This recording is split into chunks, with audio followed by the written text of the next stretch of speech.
बहुत ही बेहतर शुरुआत है और मुजफ्फरपुर में इस तरीके का मंचन बहुत ही कम होता रहा है, लेकिन आज जिस तरीके से दूसरी बार या इसको लेकर किया जा रहा है, ये युवाओं में बहुत उत्साह है।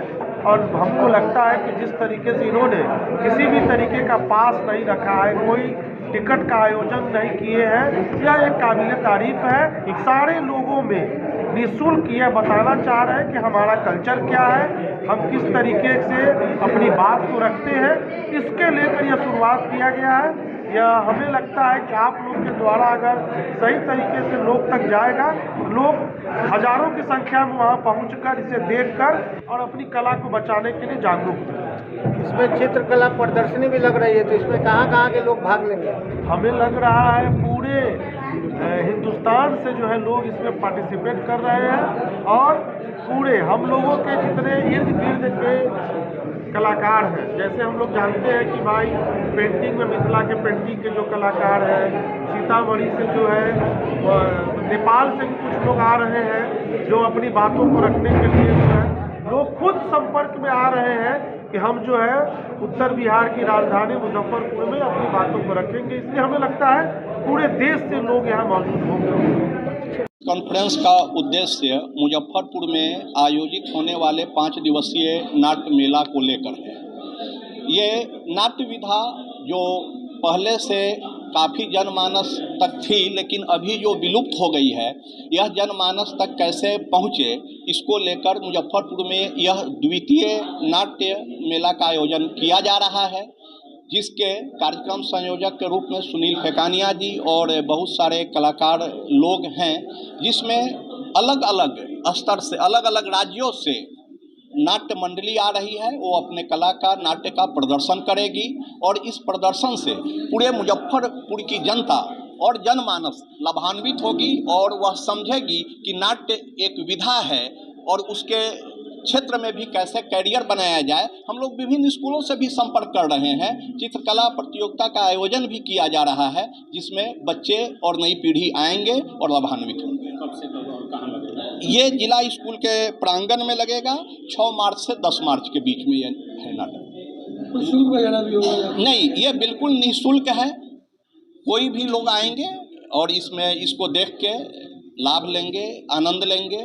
कोई भी शुल्क नहीं है। तरह से किस तरह का नाटक रहेगा?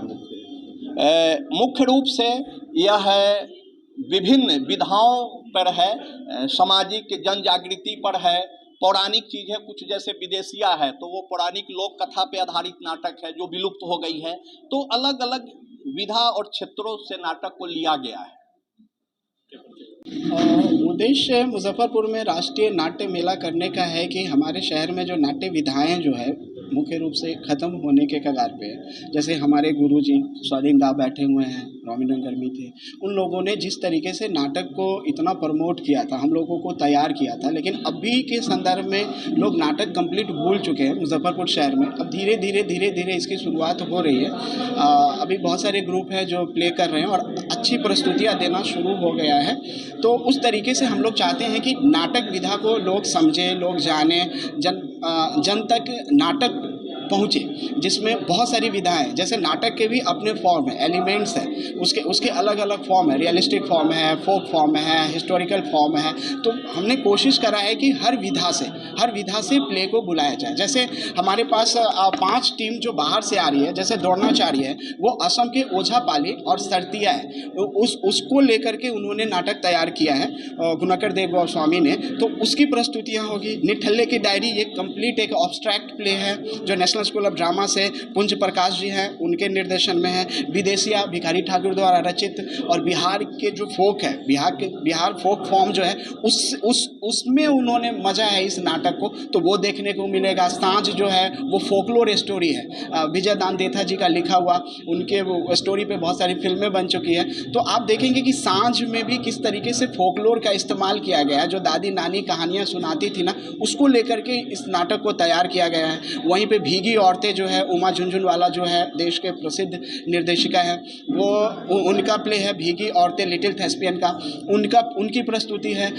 अमृता प्रीतम जी हैं, उनके कविताओं पे आधारित ये प्ले है और ये एक एक्सपेरिमेंटल प्ले है, औरत की वेदनाओं के ऊपर प्ले है। तो इस और उसके साथ साथ हमने असम के बिहू नृत्य जो है, फोक फॉर्म है, उसको बुलाया है, उड़ीसा के संबलपुर नृत्य है उसको बुलाया है, पेंटिंग को बुलाया है। तो इस तरीके से हमने लगभग डिफरेंट जगहों से डिफरेंट आर्ट फॉर्म से रिलेटेड प्रस्तुतियों को बुलाने की कोशिश किया है। बचपन से ही नाटक करते आ रहे हैं और पहले इसी मुजफ्फरपुर में काफ़ी माने, यहाँ तक कि लोग टिकट काट कर भी नाटक देखते थे। उस जमाने से धीरे धीरे नाटक विलुप्त होते जा रहा था।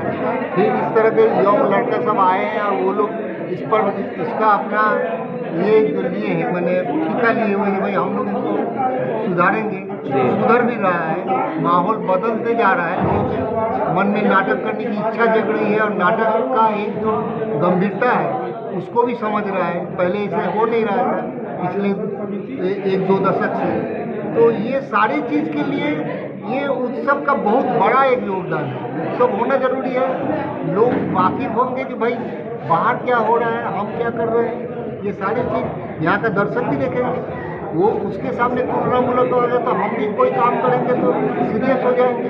इसलिए इसका बहुत बड़ा एक ये है। और कोई भी सामाजिक किसी भी परिवर्तन के लिए नाटक का तो बहुत अहमियत है। आप लोग तो भिखारी ठाकुर का इतिहास भी जान रहे हैं, सबका इतिहास जान रहे हैं, शेक्सपियर का भी जान रहे हैं। ये लोग इसीलिए महान हुए कि ये लोग सोशल कॉन्शियस थे, नाटक के माध्यम से सब सामाजिक